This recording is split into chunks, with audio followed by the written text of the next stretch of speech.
And there's a lot of good, solid companies that do that. And I'm not knocking companies that sell cosmetics or nutrition. Those are, I mean, people use those products. But here's the problem. Here's the hurdle to success for most of their consultants. When you come into a company that requires you to promote a product like that, there's a lot of learning that has to be involved in that. Especially nutritional products and juice, anything that interacts with the human body, there's a science behind that. There's a lot of just things you have to learn. And you know, people want to know what they're recommending. They want to feel confident that what they're representing to be true is true, and so they have to understand it. Well, most people don't have the time or the inclination or sometimes the mental faculty to absorb that much information and be successful. We don't have that problem in energy. Everybody understands electricity. You don't have to spend a lot of time, effort, energy learning about it. In fact, you don't have to spend any. So most people that get involved in a company that sells a product never get engaged in the money-making side of the business because they never get past the learning curve.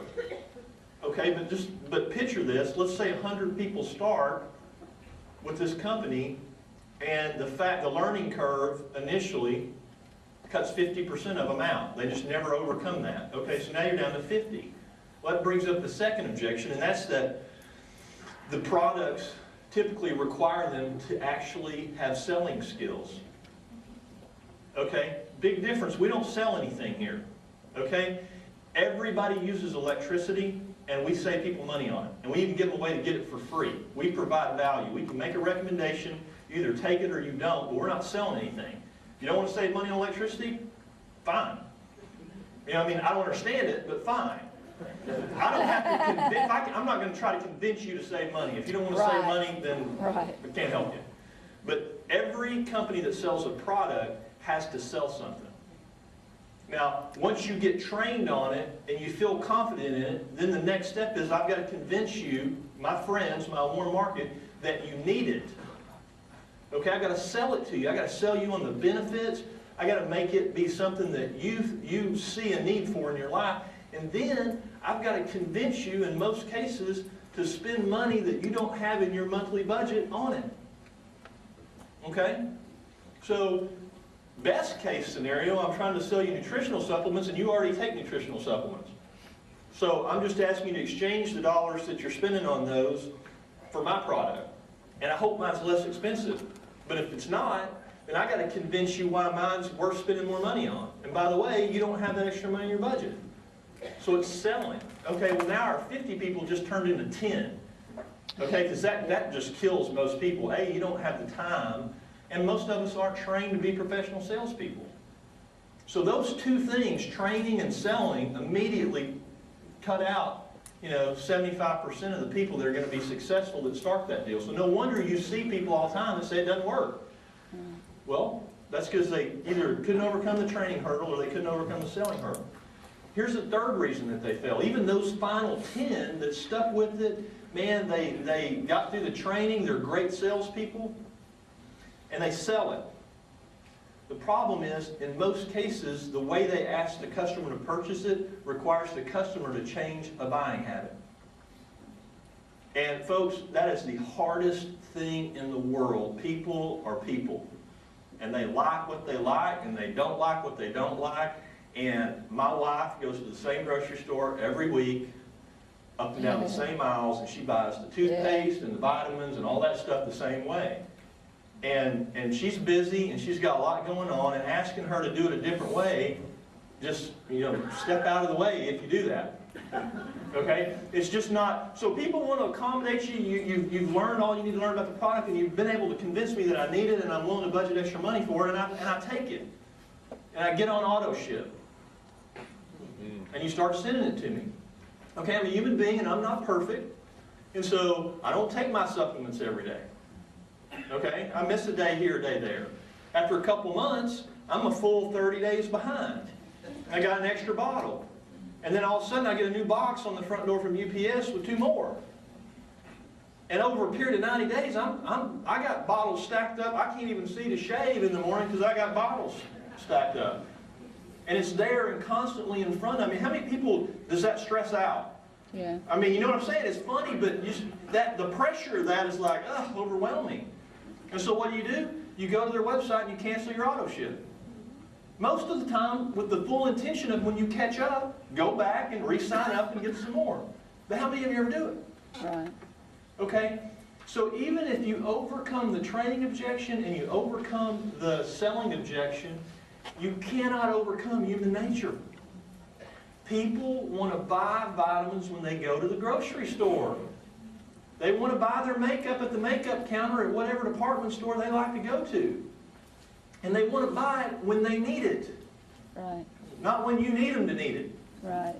Okay? Right. And so that's the other thing. You got to come out with a new, thing for your liver, or a new thing for your digestive tract, or a new thing, new color lipstick, new kind of makeup. And you're constantly on the phone calling people, hey, guess what? We've got cherry whatever this month. I mean, guys, that is the hurdles to success in most network marketing companies are insurmountable for the average person. And that's why when you hear that objection, it's legitimate. People fail at this. But you got to ask the question, well, why do you think you failed? Do you think maybe you failed because it was too hard to learn everything you need to know? Or maybe did the company really require you to convince people that they need something so you had to really be selling? Or was the flaw in their plan that once you sold it, they didn't become repeat customers? Because the fourth objection is I didn't make any money at it.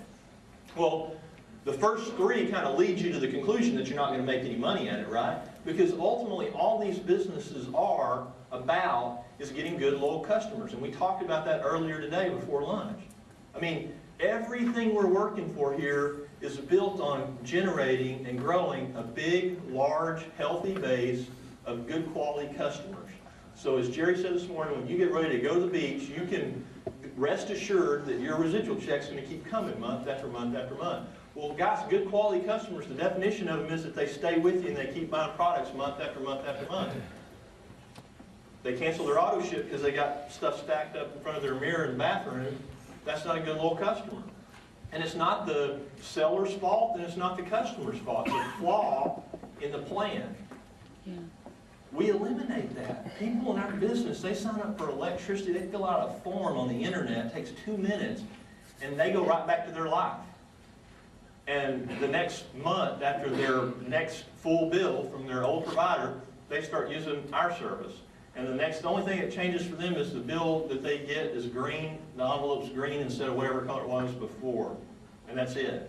And they don't ever think about it again as long as Ambit, who is in the energy business, does what it's supposed to do and bills them right and takes care of them when they call the call center. You've got a customer for life.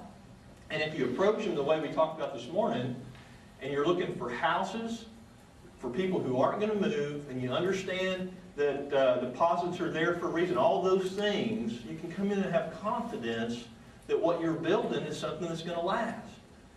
That's why this business works. And that's why so many people you've met think it doesn't. Because they've had those other experiences, and they're real experiences, and they're real flaws. So you've got to be able to overcome that fifth objection. And so I think it's important that you think about that, because when you hear it, you need to have an answer for it. We have a great answer, and the answer isn't, oh yeah, well, yeah, I guess it did. Start off with the first mark here. How many are from the Dallas-Fort Worth area? Okay, so this is kind of important to you guys. All right, so we're going to kind of go through that one first. All right, so the first one we have is our Lone Star Select Plan. It was currently 13.3, but now it's 10.5. 10.5. Alright, that is a 21% reduction, guys, off of what it was. And by the way, compared to our friends, TXU, who are probably trembling right now. Can you feel it? I feel it a little bit. Oh. 36.4% off of their month-to-month rate. If you can't sell that, you need to leave now. By the way, I guess it's not even selling, is it? No, it's offering it. 36.4% off. All right. What else we got? We got heart attacks. I know some of the folks like to go and have that $4.99 if you use less than 1,000 kilowatts. Well, that goes from 13.8 down to 11 cents, a 20% reduction, and it's 33.3% off. Okay? All right, well, let's